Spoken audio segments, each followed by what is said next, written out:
जैसे कि अगर आप ये देखेंगे, ये सिक्का शाहजहाँ का है और ये लाहौर मिंट में ढाला गया था। और ये मैंने देखा भी था, यहाँ पे इस पे बाकायदा जो है वो लाहौर लिखा हुआ है। और मैं तकरीबन 10 साल से ये कलेक्शंस अपनी बना रहा हूँ।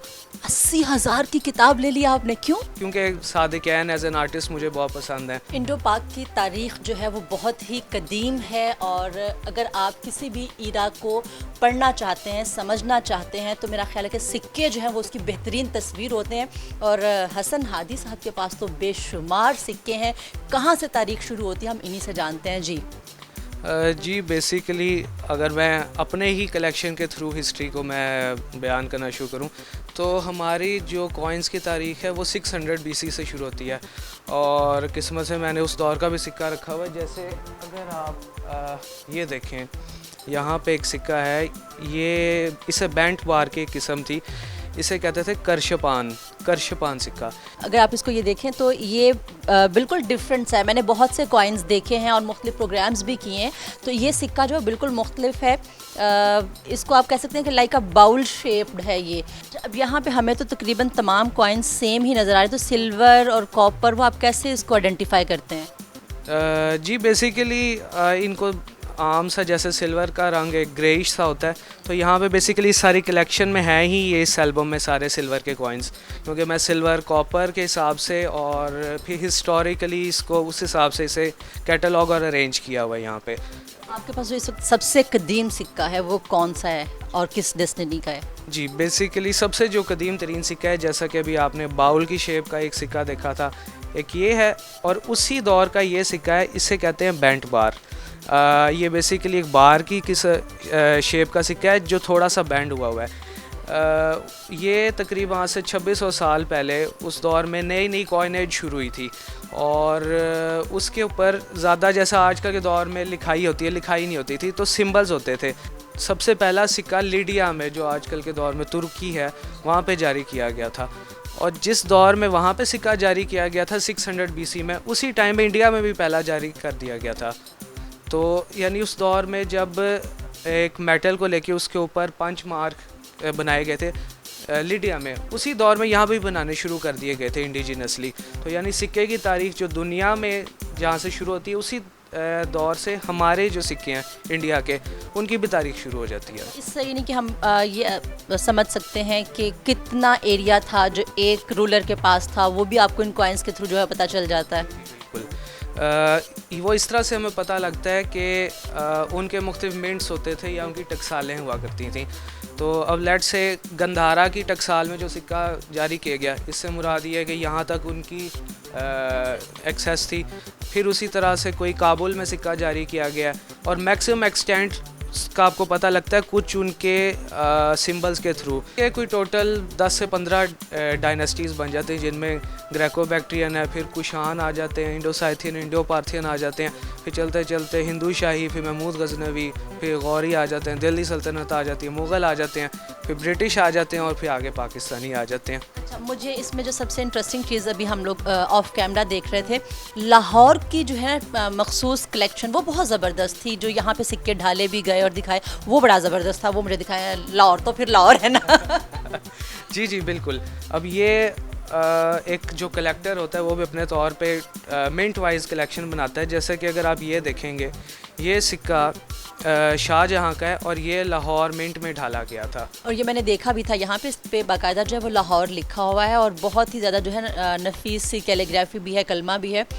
तो और भी इनके पास लाहौर की कलेक्शंस मौजूद हैं। जी जी, मैं इसी तरह से एक और सिक्का है, ये अहमद शाह अब्दाली का सिक्का है, और ये भी लाहौर में ही ढाला गया था। फिर इसी तरह बादशाह नूरुद्दीन जहांगीर का सिक्का है, इस पर भी आप लाहौर लिखा हुआ देख सकती हैं। बिल्कुल है लाहौर। और कितने आपके पास, मतलब टोटल कितने यहाँ पे कॉइन्स हैं जो लाहौर से रिलेटेड हैं? ये टोटल अगर ये सिर्फ सिल्वर में बात करूँ तकरीबन 20-25 बनेंगे। फिर आगे कॉपर में देखें और मज़ीद आगे की डायनेस्टीज़ की बात करें तो ये मेरे पास दर्जनों में हो बन जाएंगे। अच्छा, और एक सिक्का जो है मैं ख़ास तौर पे आप लोगों को दिखाना चाहूँगा, वो ये है जो लाहौर से निकाला गया पहला सिक्का है, और वो सिक्का है ये, इसे कहते हैं महमूदपुर का सिक्का। क्योंकि जब महमूद गजनवी ने लाहौर पे कब्ज़ा किया तो आज का जो महमूद बूटी है, वहाँ पे उसका कैपिटल था। ये देखिए, आज मेरा ख्याल है कि मुझे भी फर्स्ट टाइम पता चला कि महमूद बूटी क्यों है। तो जो वहाँ के रहने वाले हैं वो भी जान लें और लाहौरी भी जान लें कि वो महमूद गजनवी के नाम से। आप कलेक्शंस कहाँ से करते हैं और कितना अरसा हो गया आपको करते हुए? जी बेसिकली मैं तकरीबन 10 साल से ये कलेक्शंस अपनी बना रहा हूँ और मुख्तलिफ़ जगहों से, मतलब लेट से जो डिफरेंट कलेक्टर्स हैं जिन्हें अब इन सिक्कों की ज़रूरत नहीं होती तो वो बेच देते हैं अपने सिक्के। आपको कितनी प्राइस में मिलते हैं और कभी सम टाइम आपको ऐसा होता है कि नहीं एक्स्ट्रा पे करना पड़ रहा है?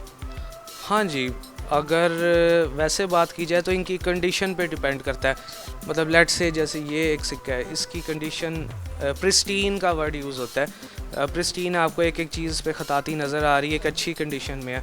और ये सिक्का अगर हर बंदे के पास नहीं है तो इसकी वैल्यू ज़्यादा होगी, मे भी लाखों में जाएगी, वरना हो सकता है कुछ हज़ारों में ही आपको ये मिल जाए वाला सिक्का। आपने अभी तक सबसे महंगा सिक्का कौन सा परचेज़ किया?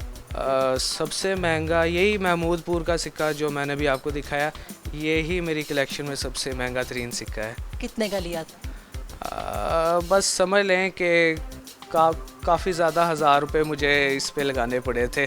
समझ लें कि 20-30 हज़ार से ज़्यादा ही मेरे लग गए थे इस पे।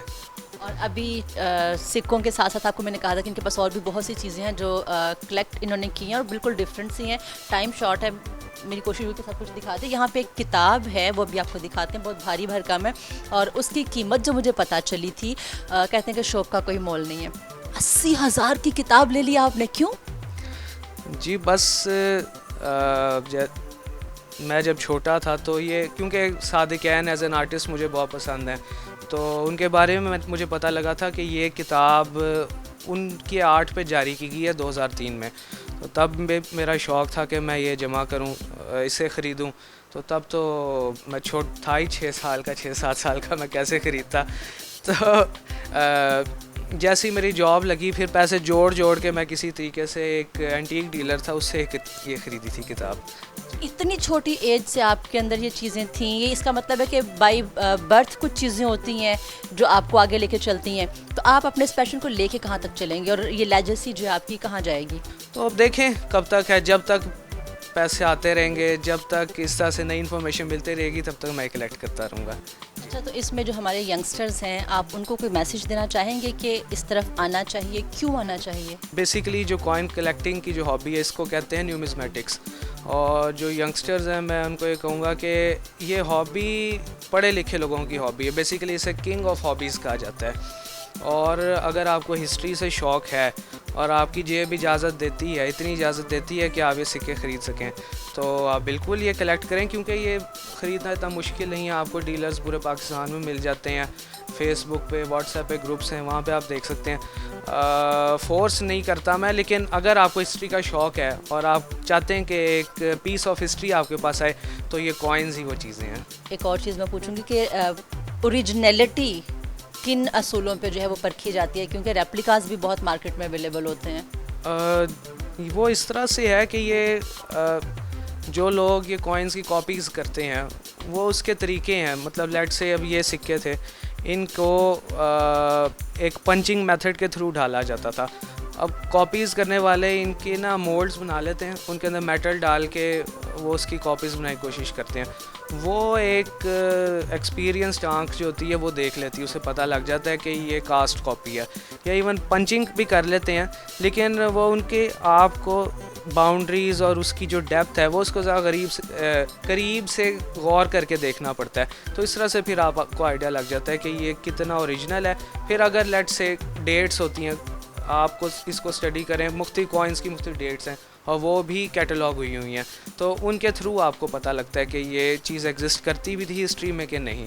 तो इस तरह से है जी। कॉइन्स को तो अभी हम यहाँ पे वाइंड अप करेंगे, क्योंकि इनके पास माशाल्लाह बहुत सारे कॉइन्स हैं और वो इतनी मुख्तसर सी जो मुलाकात है उसमें तो पॉसिबल नहीं है कि हम सब कुछ आपको दिखा सकें, लेकिन अंदाज़ा कर सकते हैं आप कि 600 कबल मसीह के सिक्के यहाँ पर मौजूद है। ये तारीख़ ऐसा ब्रिज है जो माजी को हाल से जोड़ती है, और जो लोग अपने रूट्स को छोड़ देते हैं, माजी को भुला देते हैं, तो फिर वो हमेशा वही गलतियां दोबारा दोहराते रहते हैं जो कहीं माजी में होती रही। तो हमें आगे बढ़ना है, तरक्की करना है, सीखना है।